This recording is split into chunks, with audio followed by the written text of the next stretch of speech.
Hayır, diğer türlü yan. Evet. Öyle kesiyorum zaten. Hı hı. Herkese merhaba arkadaşlar. Bugün kahvaltıda Efe de var. Normalde onlar Efe babası Ayşe üçü bir yapıp gidiyordu. Ben onlar gidince anca oturabiliyordum sofraya. Beslenmelerini falan hazırlayayım derken anca yetişiyorum. Bugün Efe okula gitmedi. Böyle dün Emre bolca pazardan portakal suyu almış. Ondan sıkıyor. Şöyle 2 tane daha poşet vardı. Uygunmuş fiyatı sanırım. Sıksın çocuklar içsin diye. Böyle Efe'ye dedim sık, şimdi Efe sıkmasını seviyor. Bunu da dolaba kaldıracağım. O da yerleşecek yerine. Sabah onlara biraz menemen yapmıştım. Biraz kalmış. Efe yine onlardan yer. Ben de kendime şöyle yumurta haşladım. Sana da vereceğim. Tamam. Sana da vereyim. Çok böyle asil. Ama menemen güzel olmuş. Şimdi küçücük tadına baktım da kendi domatesle yapmıştım.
Yine çok kaynattım sanırım.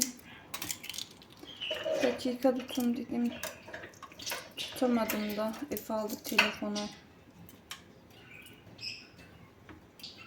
Böyle kayısı kıvam oluyor ya. Ben o kıvamı çok seviyorum. Çok pişmiş yine ya. Evet, benim kahvaltım hazır. Çay biraz açık olmuş. Neyse artık. Efe de böyle meyve suyunu sıktı. Doldurmak için bayağı uğraştı onu. Hadi bakalım, bizlere afiyet olsun. Kahvaltımızı yaptık. Uzunca bir çay keyfi yaptık. Benim kahvaltı yapmam 5 dakika ama çay keyfim 1 saat. Sabahlar çay içmeyi severim. Akşam böyle içsem de yani içiyorum ama böyle yanında bir şey olması lazım. Yoksa en fazla 2 bardak falan. Eskiden çayı da bu aralar öyle pek içemiyorum. Şöyle şimdi şuraları toplayayım. Makinamda dolmuştu sanırım da. Bunları da yerleştireyim, çalıştırayım.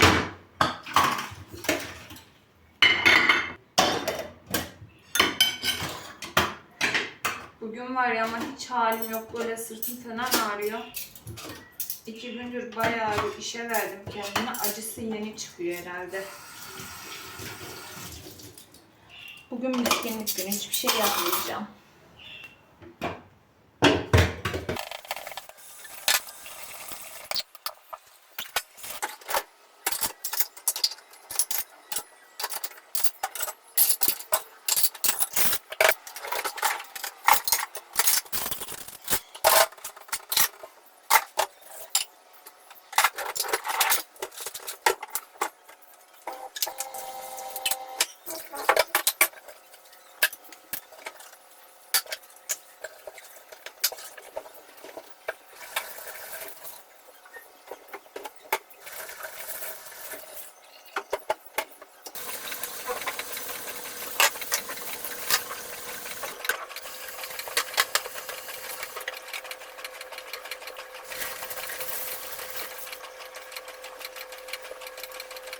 Akşamdan şöyle bezelyelerimi ayıkladım, yıkadım, süzdürdüm güzel. Poşetlemeyi ya bugüne bırakmıştım. Dün biliyorsunuz balkonu falan temizledim. Ondan sonra biz akşamüstü çocuklarla parka gittik. Parka gitmek istediler. Oradan gelince de bezelyeleri ayıkladım. 4 kilo, 2 kilo aldı sanıyordum. 4 kilo almış Emre. 4-5 kilo da ben bayramdan önce atmıştım. 2 kilo söyledim biliyorum, 4 kilo söyledin diyor. Neyse böyle bol bol bezelyem olmuş oldu buzlukta. Şimdi bunları da poşetleyeceğim, kaldıracağım. Yalnız sizlere de sormak istiyorum. Bezelyeyi siz haşlayıp mı koyuyorsunuz yoksa bu şekilde hiçbir işlem yapmadan direkt ayıklayıp yıkayıp mı koyuyorsunuz? Ben hep bu şekilde koyuyorum. Kayınvalidem haşlayıp koyuyormuş. Birkaç kişiden daha sordum. Haşlama iyi olmuyor dediler. Böyle kafamda karıştı. Yine bildiğim gibi yapayım dedim. Bilmiyorum, ben hep bu şekilde yapıyorum.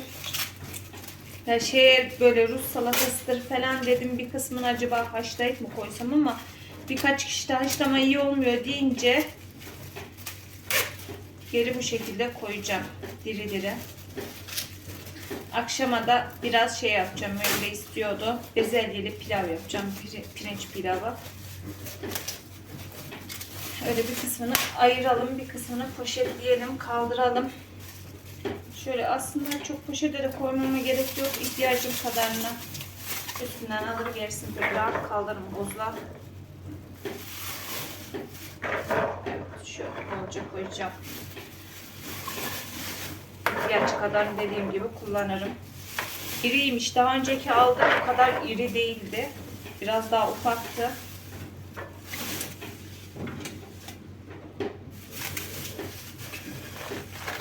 Şöyle pipetle havasını alırsanız daha az yer kaplıyor, içinde hava kalmadığı için. Şöyle dediğim gibi bol bol koydum. İhtiyaç kadar üstünden alır, tekrar kapatır, atarım buzluğa. Parçalaması zor olmuyor.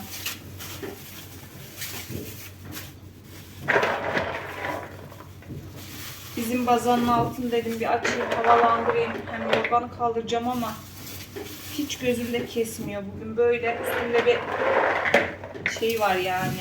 Sırtım falan ağrıyor çok. Yeter mi? Yeter.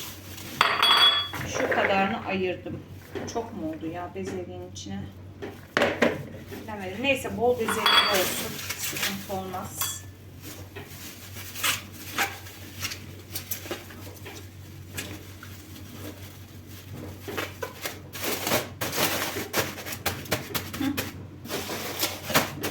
Tamam. Bunlar buzla.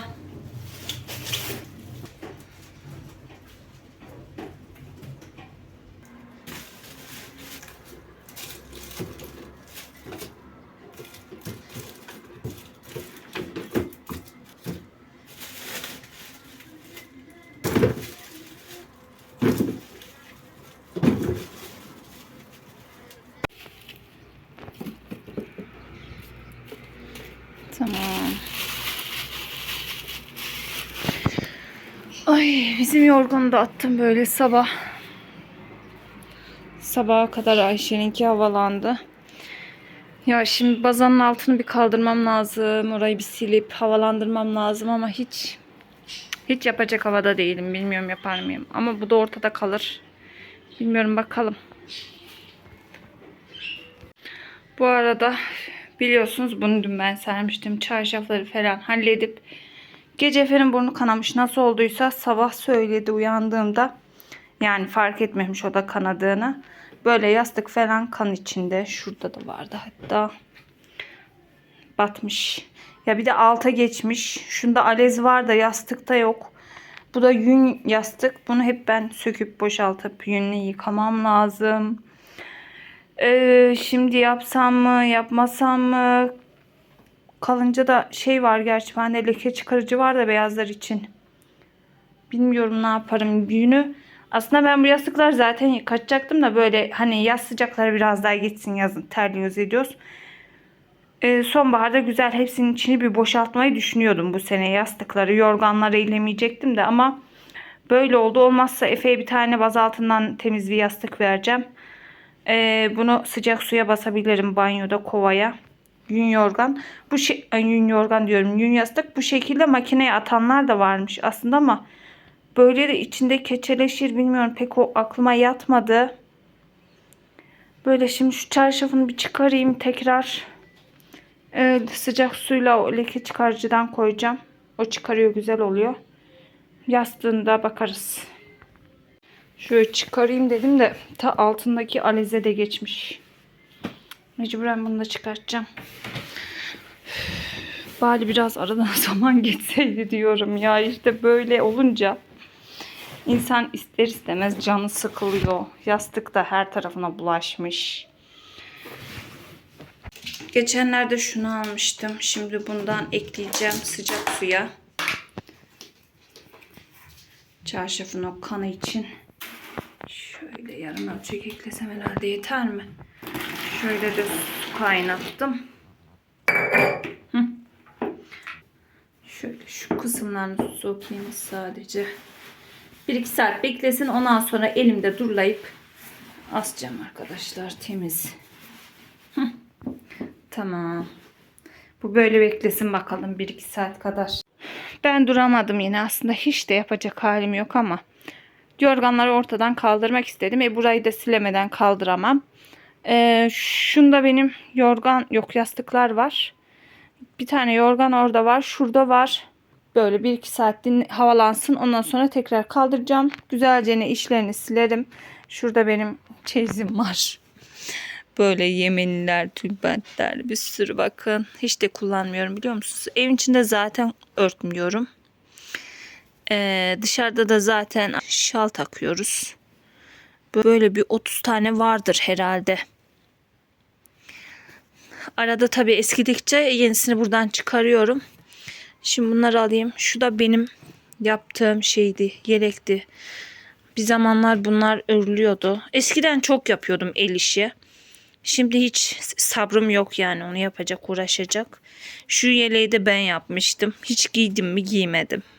Bakın böyle desenli bir yelek tığıyla örmüştüm. Şöyle buruşmuş. Atmaya da kıyamıyorum. Kendim ördüğüm için. Şunu yapmıştım mesela. Bu ne? İğne oyası. Yok, bu bana hediye gelmişti. Şunu ben yapmıştım. İğne oyası da yapmıştım. Çok iyi bilmiyorum ama yine de yapabiliyordum. Ama 2-3 tane iğne oyam vardı. Onlar yok, ne yaptım bilmiyorum. Böyle bir sürü. Şu boncuklar bir ara vardı. Hiç takmam yani, ağır geliyor. Bakın böyle bir sürü modeller var. Ama bunu seviyorum mesela. Yeminlisinde oyası da. Şu da çok güzel. Böyle şimdi bunları bir çıkarayım. Güzelce bir havalandıralım bakalım. Bugün de şansıma güneş yok. Güneş geri gitti. Bir geliyor bir gidiyor. Yağmur yağacak diye de korkuyorum. Çünkü bütün emeğim gidecek. Uğraştım 2 gün. En azından birkaç gün böyle temiz kalırsa mutlu olurum. Öyle, neyse başlayalım. Şöyle yorganları altı üstüne yastıklar koyacağım. Tek kişilik besi gelince veriyorum kışın falan üzerlerine.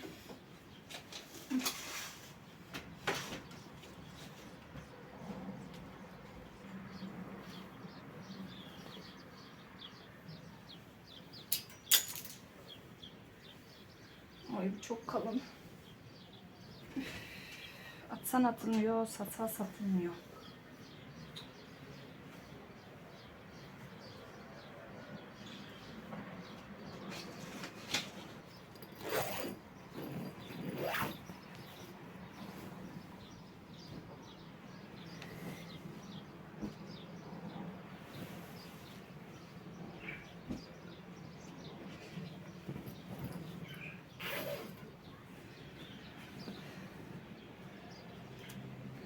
Şöyle hepsine koydum. Tele biraz ağır geldi ama ne yapayım. Şimdi şu camları da açacağım. Güneş güzelce bir vursun. Bir havalansın. Ondan sonra tekrar kaldırırım. Aslında huşları da yıkasam iyi olur ama bilmiyorum. Geçen sene yıkamıştım sanırım. Bu sene pek yıkayasım yok. Temizler çünkü. Bazanın altında zaten ne oluyor. Böyle bunlar havalansın. Ben de bazanın altını sileyim şimdi.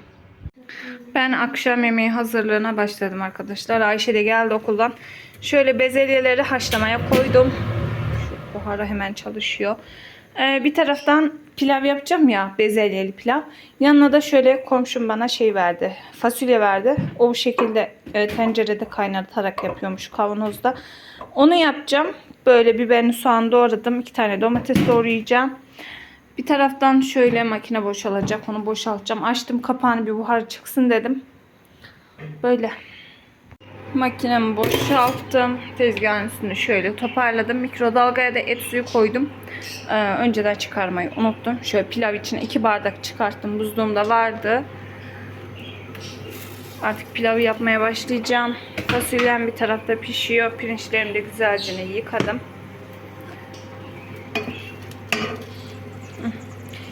Yanına bir de ayran yaparız. Salata yapmam.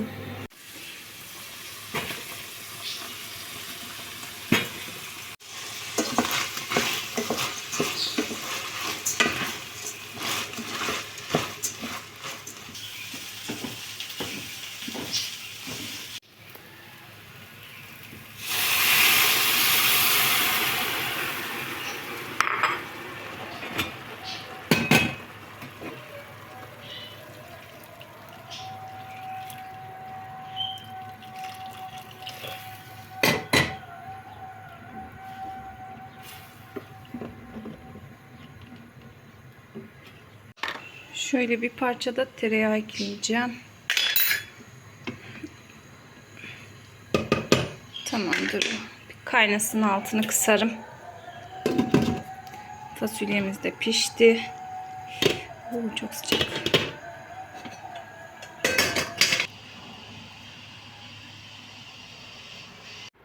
Saat 6:40. Havaya bakar mısınız? Bulutlara yağmur geliyor. Hatta başladı. Bendeki şans bu işte. Dün sildim. Bir gün bile temiz kalmadı. Şimdi şu camları kapatayım, yorganlar ıslanmasın.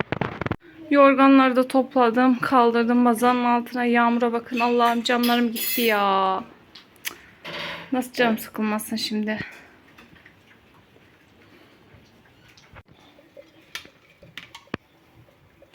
Çayımı demlemiştim. Şöyle çay içeceğiz. Şu kabını da yıkayacağım. Bitmiş. İçine temiz temiz doldururum. Artık burada kapanışta yapalım arkadaşlar. Umarım keyifle izlemişsinizdir. Ayşe bana gülüyor. Niye gülüyor? Umarım keyifle izlemişsinizdir arkadaşlar. Başka videolarda görüşmek üzere. Hoşça kalın.